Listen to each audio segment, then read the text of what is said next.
good to go. Right, we are here in a packed out press room at Hard Rock L. Loads and loads of people watching this interview right now. I'm here with Mr. What's his name? Brian somebody. I'm Mukajai. Yeah, no. And I'm here with, what's your name again? Brian? I'm only joking.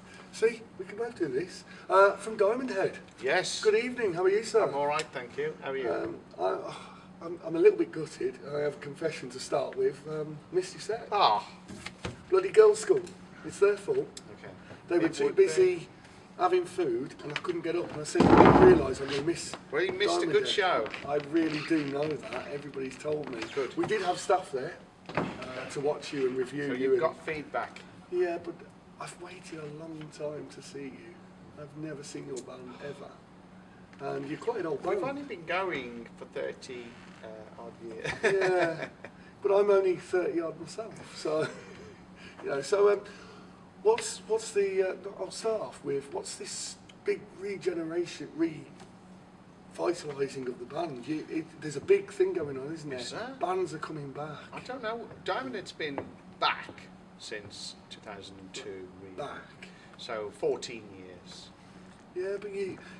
Sorry, 12. My maths. Yeah, that is bad math, isn't it? Bad maths. So Yeah. I'm exaggerating again. You're stretching it just that an extra 2 years makes it For all the past the 12 difference. years, we've been building and building, and we've done a lot in that time. Yeah, but you've had a massive impact this year in particular. It seems to be that you've come back into the limelight this year. Okay.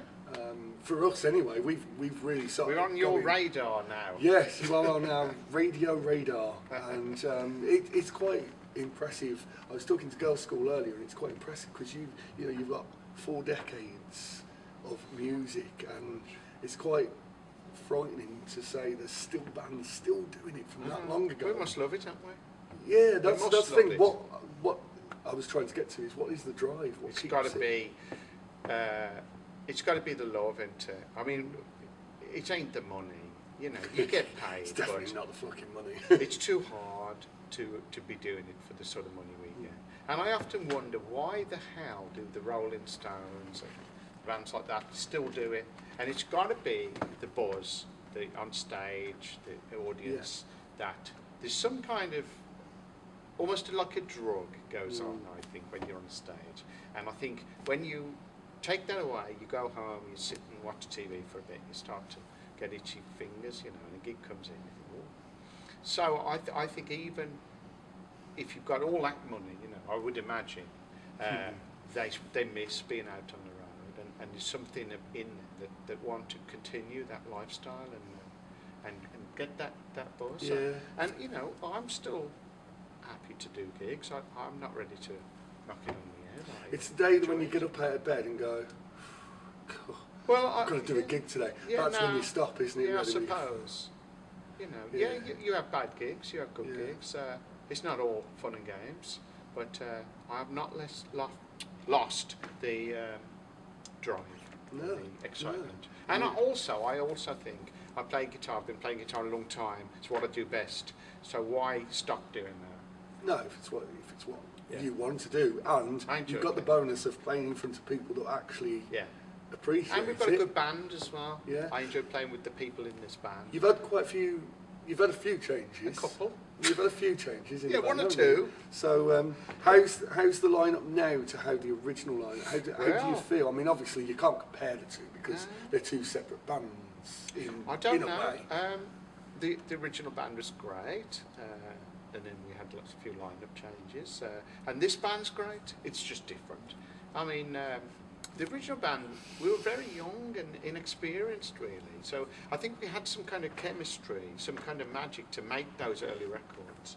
But we didn't really have the technique and the skill that we have now because, of course, we've been playing a long, long time, and I've learned so many tricks over the It's years. experience as well, isn't Yeah, it? It's, that the original band couldn't possibly have had. So why we would probably get by on energy and confidence and naivety, whereas now you get by on skill and ability and experience. Yeah, so you know how to do a performance. Yeah. It's it's almost, you know, automatic at times. So it leaves you free to do the performance rather than have to worry about, ooh, I might miss that little nick there. It's pretty much You've come through.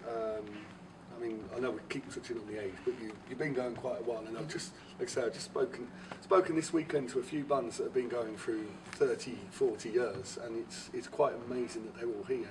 But you've gone through the 8-track, you've gone through the LPs, the vinyls, you've gone through cassette tapes, you've gone through CDs, and now MP3s, and then digital downloads. Yeah, whatever's next. How has that affected the band?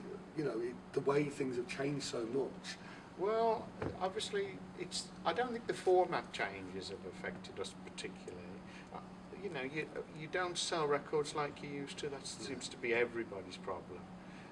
Record companies and bands alike. You know, we're all now relying on live performances and merchandise and things like that. Whereas once upon a time it was just record sales, wasn't it? You didn't have to sell a T-shirt, did you, back in the day? You could just sell records, and that's been taken away now, thanks to the internet, pretty much. So the internet's got its blessings, but also its curses as well. And it would be difficult now, I would imagine, a young band, because they haven't got the sales that they could generate, which could help them further down the road. It can get them on the road. It can get them equipment, van, drive around the country. You've got to probably be creative. Yeah, I mean pledge campaigns. Yeah, there's one. I mean even Ginger Wildheart's done. Oh, he's done pledge. Great, Ginger. Everybody's starting to go down that I've route. toyed with the idea. It's on my mind. Do you have? I manage a couple of bands myself, and we talk about this and we say, "Ooh, what if it fails? What if we don't make that 100%? Does that then you go? could, Oh shit! You could stop at any time. You could decide. Oh well, we've done 80%. That's enough. Let's do it. Yeah. You don't have to reach 100. You do on certain aspects of it, because pledge don't give you the money if you don't get 100%. Oh, I thought you could bail out. There's other lower ones. Percentage. There's other ones, but you have to pay a bigger percentage. You give them 10% instead of 4%. Okay. And you can take whatever happens. Whereas with pledge, you have to hit your target, or you don't get it. Oh, okay. Because people don't have the money taken off them. It's a shame in a way. I like the idea. I think it's a good idea because you don't pay for it till the end. So in a way, that forces you to promote the thing to make sure you get it. And you only get 60 days. So, you know, maximum you can have, I think, is 60 days. So it's very, very scary. And I've seen bands get 70, 80%, and you think, oh, I wish they could get it. Yeah. But they've set the targets too high. They've put £15,000 for an album, and they're just, you know, they're not at £15,000. The last Diamond album cost £1,600. That's bloody good. That's bloody good, that is. But when was that? 2007. So, is there a new one coming? Is there new stuff ready? Not at the moment, no. But it's ideas, but yeah. Yeah. Do you think you'll be doing this again still in 5 years' time? You think you're going to carry this on for as long as the band are up for it? Who knows? Yeah. As long as until one of us, you know, says we don't do it. Or is it to the stage where, when there's no one coming to see you? Yeah, of course, if the public vote with their feet. But sometimes you get to a gig and it's not particularly great, shall we say? But you get things like this. And, you know, last night was packed, and we did the waterfront in Norwich the other week. That was packed. So sometimes it's great, and sometimes it's not so great. So as long as we can, you know, do some great ones, I think it'll be fine. Have you got a story of the best and the worst gig Diamond Head, in your opinion, has done? I don't know. That you'd like to tell us? We did the Spiders Web in Grimsby. That was pretty poor. Grim. It's Grimsby, so yeah. We've done a couple of gigs that were very nice. But from even in the early days, you know, right up to the past few years. The best gigs have been probably the bigger ones where they really make an impact on you. Like we did the Reading Festival in '82, and that was fantastic. What sort of numbers we're talking there? Probably 10, 15,000. Back then, I mean, I know you get like 80 odd. Yeah, I was going to say 60, 80,000 these days, isn't it? But that was amazing. And you know, we've done some gigs with Metallica. We did Milton Keynes Bowl, and we did the Sonosphere France. So those gigs are a bit special. Something to stay in the mind and go, yeah, you know, I remember that. We've done some big tours as well. We toured with Black Sabbath, Megadeth, Thin Lizzy, AC/DC, etc. So we've done some really big tours over the years as well. Go off yourselves. Seeing something in the news the other day about Robert Plant. What do you think of the? Have you seen the news about him turning down $500 million? Oh, with Zeppelin. Wow. Yeah. Do you think? Would you say that was the right thing? Yeah. You know. Oh yeah. $500 million. You don't need the money, does it? If you've already got 50 million, why would you need another 50 million? Yeah. You know what I mean? Suppose. What he's doing is protecting the legacy. He does not want to go out and embarrass anyone and have reviewers saying, "Oh, his not voice as good was as a they bit used to dodgy," be and all that. Exactly. Yeah. It's like we're all anticipating this AC/DC tour, and whether it will or whether it won't It'll be happen. fine. And if it does, It'll be fine. will it be still the same? Because it's not the same people now, is it? It'll be fine. It's fine. Half I the mean, I band's saw him on the missing Black and Eyes things tour, like that, and it was so- still great. Yeah. I think the songs are so great. Oh, And I you've got am Angus. the most fanatical fan of the original. Dave Evans is a personal friend of mine, the original singer. Absolutely, The from original Wales. singer? Yeah, before Bon Scott. Oh, see, I can educate somebody. Before Bon Scott joined the band, there was a guy who was in the band for 12 months. He wrote the first album. Can I Sit Next to You, Girl was his song. And Bon Don't Scott know was any a of this. fan of the band. And he followed them. He used to be in the Valentines at the time. He was a Right. drummer. Bon Scott was a drummer Right. with Vince Lovegrove. And they were joint singers in the Valentines, and they did all that, and then he ended up doing drums now and then. And then he followed AC/DC around and ended up going into the band, because Dave was back in the 70s where bands weren't getting any money, but the record labels were getting everybody's money. And he said, look, you know, I'm not happy. We're going on world tours and I need to pay my bills. And he weren't getting paid, and he ended up having a scrap with the manager, knocking him out and getting sacked. I don't think he'd be going on world tours. Well, it wasn't world, but No. they were going around Australia at Yeah. the time, and I think they went Australia and then Canada, and it was right back at the very start. But Bon Scott was a big, major impact to come in, and the Young Brothers pretty much lined him up Right. while Dave was in the band. And you know, I talked to Dave a lot about the whole 70s music scene, and you know, it was very vicious, but it was very much controlled by record labels back in the 70s, and you know, we touched on how things have changed. Yeah, they had the Quite power. crazy, isn't it, how Money. it's turned. And they don't have anything these days, do they? They have no say in what goes on. Probably some. You know, some of the Yeah. bigger ones. Yeah, Like, more the pop bands now, though. yeah. They're not really interested in the rock and metal scene, are they? There's So, a couple of big labels now, like that's supposed to be Warner, so yeah. BMG and stuff, and they probably control a lot of the artists and Yeah, they labels, do it through the sub-labels as well, though, don't they? Because you don't know that label's BMI, actually part of Sony, that one. yeah. Yeah, but yeah, it's tough on the rock and metal scene, and the pop scene's making all the money.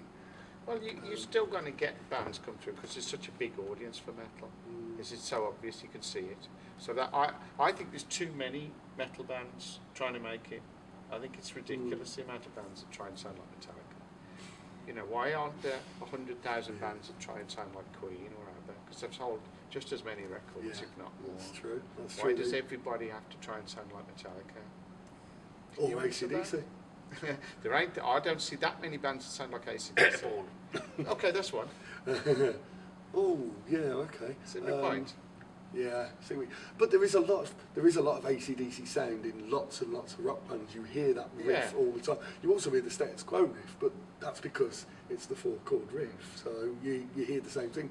But there is no new stuff. Everybody's going back to the 80s all the time and going for their inspirations, it seems, and playing off them. But you are right, it is the Metallica, isn't it? There's a lot of Metallica, yeah. There is an awful lot that want There's it. some new stuff, Yeah. but it's probably difficult to get to the top. There's only so much music that can come out of a guitar. You'll probably say different. Yeah. Yeah. Because So- there's so many different styles. It's not just You how could you play spend it, your is life it? just trying to be a good blues guitarist. Yeah. You know, but you can't cross over really. I don't think you can.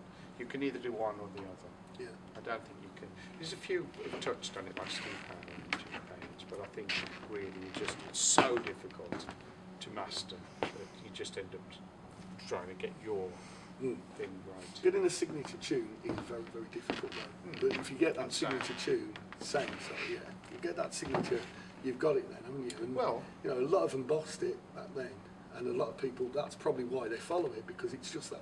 I think it's more important to be able to write songs. That is quite true. That's what I would say to any budding band. Write the words before you write the music. No, you write the words last. Yeah. Yeah. Words. See, I'm not a musician. No, you write the music first, and then you try and fit the melody over the music, and the last thing you do is the lyrics. Because if you've got a set of lyrics, you've got no tune. You've got to build everything around lyrics. It's a nightmare way to work. You know, some can do it, but not many. Most bands do the music, and then they fit. And you know, you could fit a scat vocal around it. You could just go na na na na, and then eventually you think, oh, that'll work, you know. And you do the lyrics. I see what you mean. Yeah, you can be inspired by the music to write your words. Yeah, I see. You have to do music first. Okay. So one final question then: what's next year looking for Diamond Head? Which is just more of the same, probably. Festivals still? Yeah, we'll be doing Europe again and stuff. We've got a few offers coming in. We've been looking at South America for a long time, but just nailing it down. That'll be interesting. Well, Dave Evans, the original ACDC singer that I was on about, he's just done South America. Oh, right. And he's already been invited to go back 6 Right. months later and do it again. And he did all the way around South America. And he said it was such an amazing people over there. They just thrive on I rock probably and don't metal. get it that often, so they would go crazy when it does appear. I saw an Indian band, a band from Mumbai at Sonisphere this year. They were on at the same time as a major band, so they only got a couple of hundred people there. But they saved up for 3 years to come over to England to play Sonisphere. They played 200 paid gigs to get the money to come over. No. But they said you can pay £10 to see Iron Maiden in India, because that's like a month's wages. Yeah. So it's just like, wow, It's so different around the world, isn't it? You know, and we take all this for granted these days. It's just, there's a load of bands on, we'll catch one, we might whistle. Oh, yeah. We've got Blue Oyster Cult playing right now, and I'm right. sat here and I should be up there, That's but I've right. still got to chat to you guys. And all this, yeah, it's quite scary, but thank you for chatting to us. And, No problem. I'm sure we'll see you on the road. You might even get invited to play our festival next year. Yeah, okay. So there you Never go. know. We'll talk off screen on that one. It'll be announced by then. If they're playing, you'll know. And this is where it happened. But thanks for chatting to TBFM. Okay, thank you. Enjoy the rest of the night. Cheers, you too. No, they're crap. You too. Oh, never mind.